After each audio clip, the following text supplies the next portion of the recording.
Talvez você tenha feito constantemente estas perguntas. Onde posso encontrar refúgio num mundo cheio de conflitos? Ou, como e onde posso encontrar força para vencer nesse mundo que oferece tantas derrotas? Acompanhe agora com o pastor Edson Bruno mais um programa Encontro com a Palavra.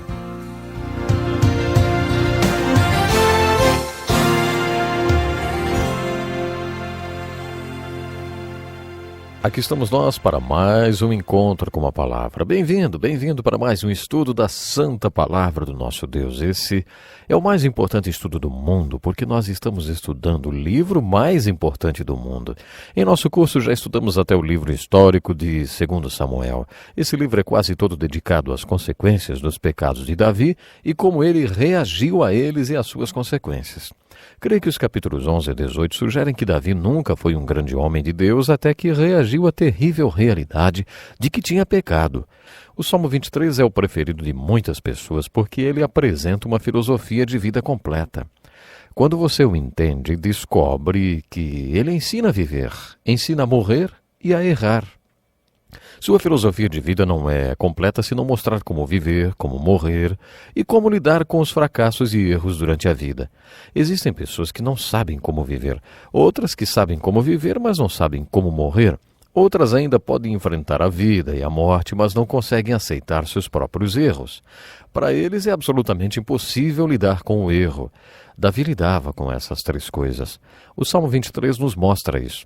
Acredito que esses capítulos de 2 Samuel, onde lemos a história das terríveis consequências do pecado de Davi, também nos mostram que Davi sabia como errar corretamente. Nos capítulos 11 a 18 e nos salmos que foram escritos durante aquele período, Davi nos mostra como viver, como morrer e como errar. Exatamente, é perfeitamente possível que um homem de Deus erre. Quando você errar, faça a seguinte pergunta a você mesmo. Que atitude tomar em relação ao meu erro? Como vou reagir? É nesse ponto que a vida de Davi, mais uma vez, representa um exemplo. A vida de Davi é exemplar porque ele nos mostra como errar corretamente. No capítulo 11 de 2 Samuel, você lê todos os horríveis detalhes do pecado de Davi. Depois, no capítulo 12, um corajoso profeta chamado Natã comparece perante o rei e o tribunal real.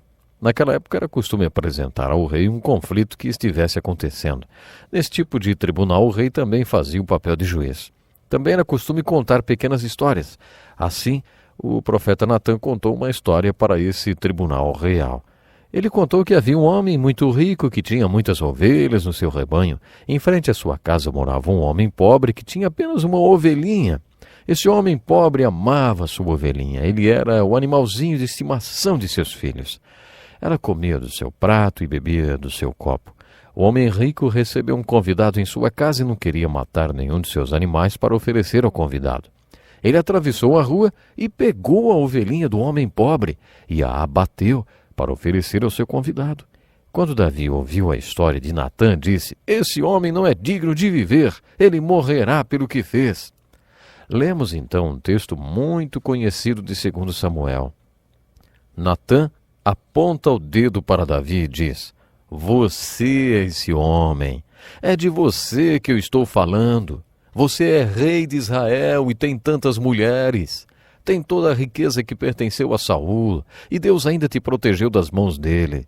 E se tudo isso não fosse suficiente, Deus ainda daria a você qualquer coisa que você quisesse.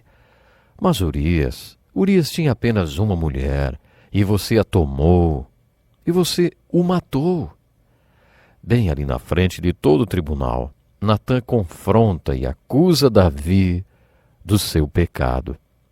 Lembre-se de que Davi era rei. Ele poderia ter dito: "Cortem a cabeça. Próximo." Ele poderia ter feito isso e continuado de onde havia parado. Mas Davi não fez isso. É aí que o livro de 2 Samuel oferece o conteúdo histórico para alguns dos melhores salmos de Davi. No Salmo 51, Davi confessou todo o seu horrível pecado. Se você tiver pecado e não souber como confessar, leia o Salmo 51. Leia-o numa tradução que você entenda bem e deixe que a oração de Davi, nesse salmo, seja a sua confissão. Se fizer isso, aprenderá a confessar o seu pecado. Davi confessou, mas esse pecado tinha consequências e ele foi punido. Ele foi disciplinado por causa do seu pecado. Natã previu essa disciplina. Lendo capítulo após capítulo do livro de 2 Samuel, você vê a profecia de Natã se cumprindo. À medida que você vê Deus disciplinando Davi, é quase como se Deus o estivesse açoitando. Depois de alguns capítulos você tem a vontade de dizer: chega, chega, Senhor, ele não vai mais aguentar. Mas Deus continua a mandar mais açoites sobre esse homem. Natã foi bem claro na sua profecia. Ele disse: Davi, você pecou contra a sua família. É aí que Deus vai punir você. Natã continuou: o primeiro açoite será que a criança que você e Betseba geraram morrerá. Em cumprimento à profecia de Deus, a criança adoeceu. Davi caiu com o rosto em terra e por 7 dias e 7 noites orou, jejuou e rogou a Deus. Mas a criança morreu. Quando ela morreu, os servos de Davi temeram contar para ele devido ao modo como ele tinha reagido antes da morte dela. Davi os ouviu cochichando e perguntou: ela morreu? Eles disseram: sim. Então Davi levantou-se, lavou-se, penteou o cabelo, trocou de roupa e comeu uma boa refeição. Depois, ele foi para o tabernáculo e adorou. As pessoas não entenderam sua atitude e disseram: não dá para entender. Enquanto a criança estava viva, você jejuou e orou. Quando ela morreu, você celebrou. Davi mais uma vez mostrou sua grandeza.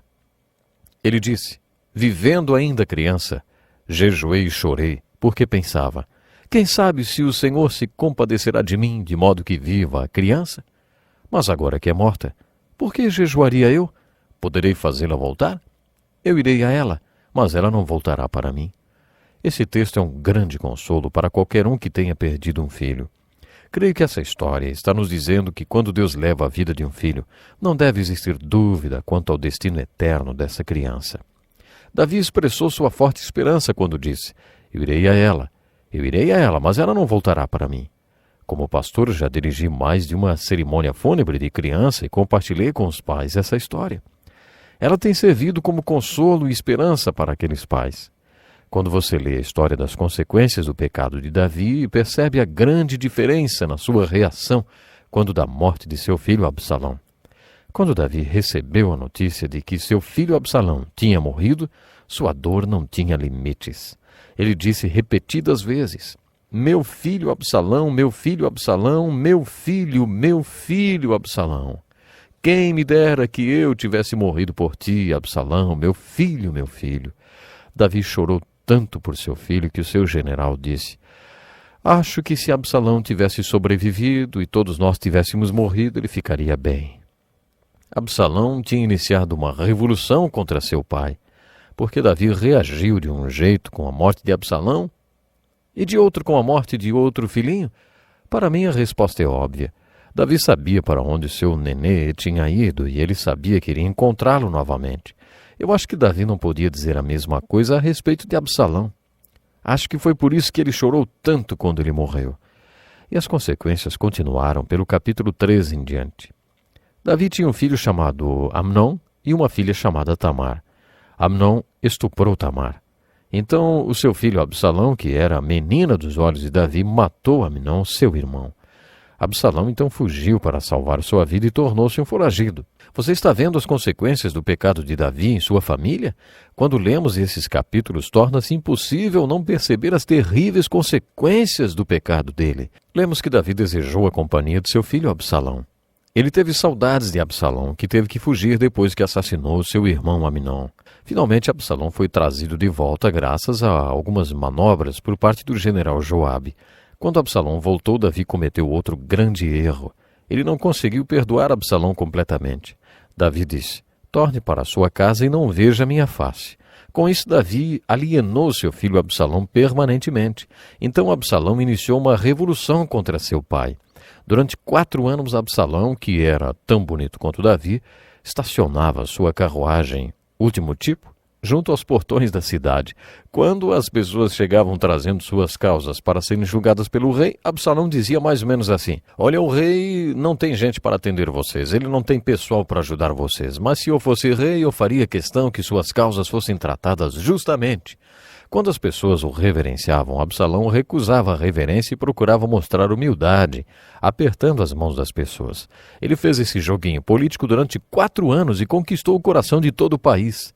Depois de 4 anos, ele pediu permissão a seu pai Davi para oferecer um sacrifício e cumprir um voto que havia feito. Então, a partir da cidade de Hebrom, Absalão iniciou uma revolução contra seu pai.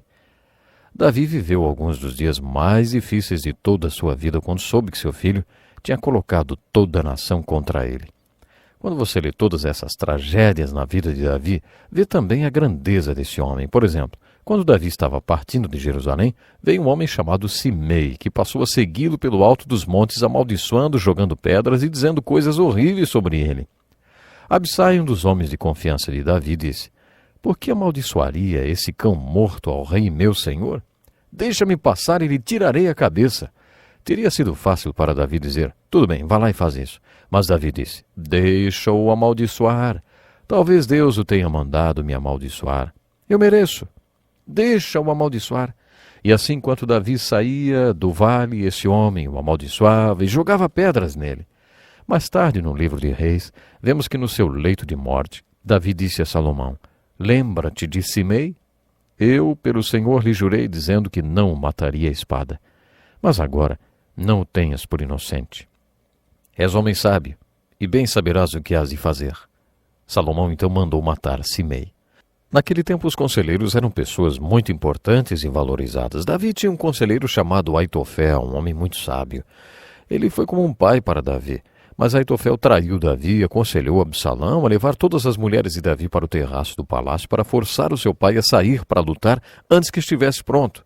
Lá, à vista de todo Israel, Absalão deveria estuprar todas as mulheres do rei, uma de cada vez. Absalão seguiu o conselho de Aitofel. Quando Davi ficou sabendo dessa atrocidade, que tinha sido o conselho de seu querido amigo, o homem que ele considerava como pai, que tinha aconselhado seu filho a tomar as suas mulheres, Davi escreveu o Salmo 55.